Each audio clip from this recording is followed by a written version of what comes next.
Joey, you have been a brave soul switching from YouTube to Locals, which is where you subscribe to a lot of different channels, but I know you from there, right? Because you subscribe to my channel on Locals, my page on Locals, my community, as we call it, on Locals.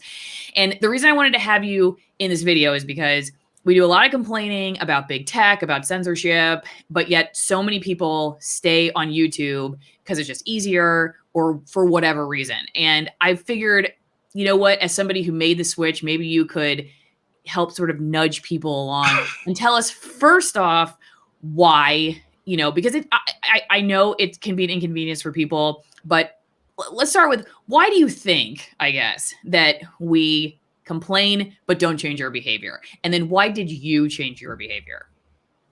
Well, in general, we don't change our behavior because habits. I mean, every single person has on their phone. They have their YouTube app. It's right there. You don't have to think about it. You don't have to get something else.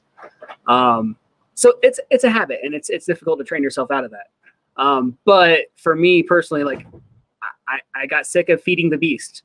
Like, I know how much money YouTube takes when it comes to super chats. It's like 30% of everything they take. I'm like, you know what? If I'm going to support someone, I might as well do it directly to them.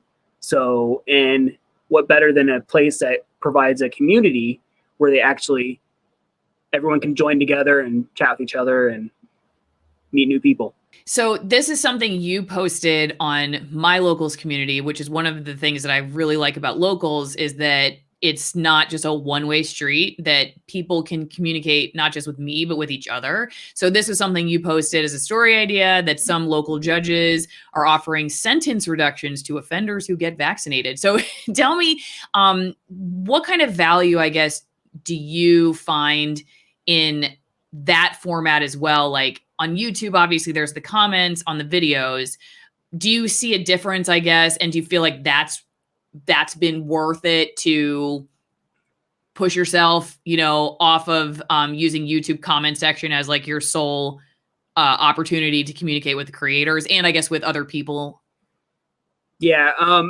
In a way, on YouTube, in a YouTube comment section, it's all you can look at it the same way you can look at the news feed of YouTube itself. It's still curated. You still have people blocking things if they don't, like bots blocking websites or links they don't like, or comments they don't like that may key in a couple keywords that just get nuked immediately. So you don't know what you're not seeing.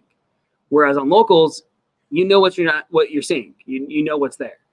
And I prefer the idea of being able to crowdsource information, no matter what that information is. If it seems a little out there, then so be it. If it's wrong, well, we can prove it wrong just by looking at the details behind it. Whereas on YouTube, you don't get to see what you don't know is out there. Like if something is out there that's running counter to like mainstream narratives or something, you're less likely to see it. In the comment section, you may see it, but how much scrolling are you going to have to do before you come across it? Whereas Locals, each community is their own little ecosystem. So they're all posting similar things, but different things depending on the community itself. And people get to crowdsource information to the creator of the locals. It's like a mini little Facebook per creator, but you don't have to worry about family and friends coming over and or people on Twitter or a Twitter mob out of nowhere coming over and saying, you posted something a little nefarious and I'm not sure about that, or something that just challenges me and I feel like it's going too far.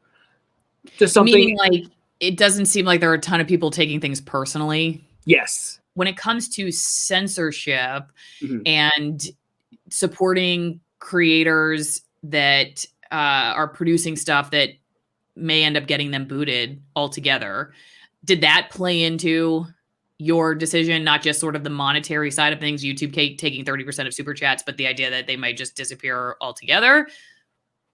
Oh yeah, absolutely.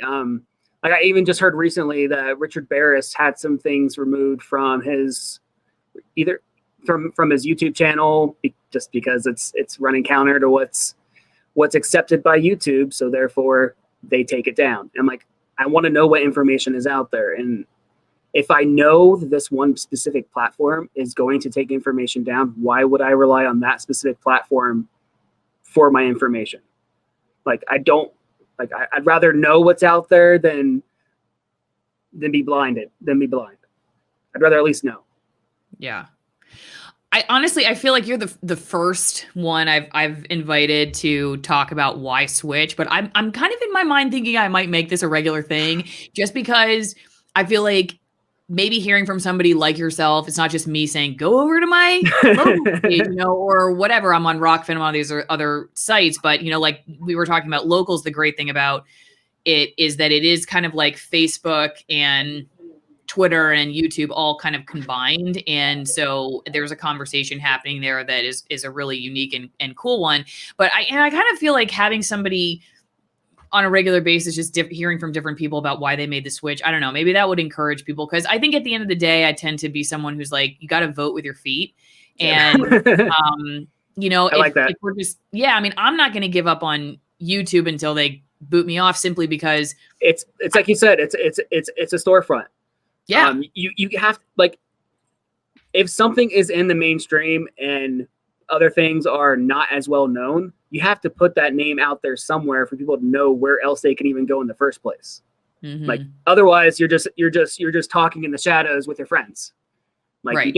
You're not bringing more people into the conversation. And that's obviously the goal. The goal is to bring more people in to actually be able to communicate with one another and add more ideas to the table.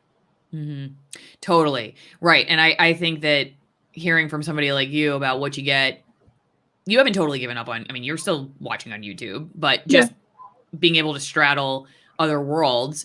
Worst case scenario, what happens to your creator if you don't see them, your favorite creators, if you don't see them one day on YouTube, you can at least find out where they went and stay in touch with them. Not all of us have email listservs, where we're like, oh, by the way, I got booted. So, but I kind of think that, I don't know, maybe it would help encourage people to, not just like go, big tech, but then like not do anything about it. Yeah. Complaining is just complaining. You got to do something. Yeah.